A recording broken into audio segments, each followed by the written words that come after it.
The most effective strategy is to reduce emissions, and we continue to call on the profligate users of fossil fuels, the large emitters, to reduce their emissions, because that is the ultimate way to mitigate against the effects of climate change.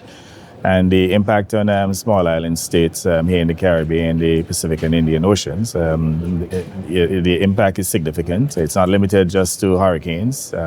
Practically all the effects of climate change can be felt, to include the rising seas that are eroding our shorelines, the heat waves, ferocious storms, as you indicated, and even the droughts.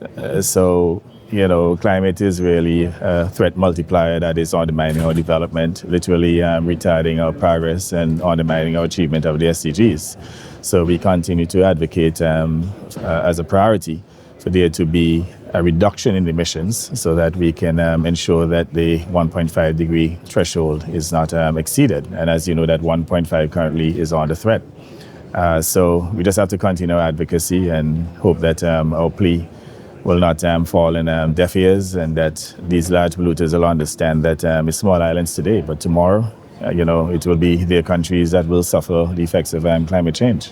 Well, the key thing is funding. And as you know, the Loss and Damage Fund was established a few years ago. It's not properly capitalized, so we're looking for the full capitalization and increased accessibility to the Loss and Damage Fund on the basis that we're able to raise the necessary funding. I think that'll be a big win for small island states to raise the necessary resources to adapt and to mitigate against the effects of climate change.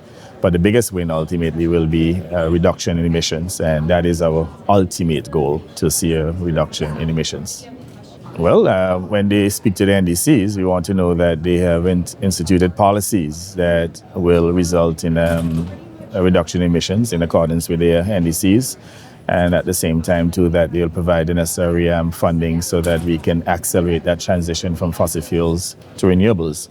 Most of the funding requests would have come from governments, but I believe the private sector, the business people, they too have an obligation to assist, because many of them, they are pursuing their profit motives, and they are the ones who are driving these heavy emissions, which obviously the emissions are hurting the planet, hurting small island states. So they too have an obligation to pay. The concept that the polluter pays, and many of these business leaders who run these fossil fuel companies, even those that engage in businesses that utilize a significant amount of fossil fuels, they too have an obligation to play their part, to provide funding to help vulnerable countries to adapt and to mitigate against the effects of climate change, and also to provide funding for new technologies to facilitate that green transition so that we can reduce global dependence on fossil fuels, thereby ultimately reducing emissions and saving our planet.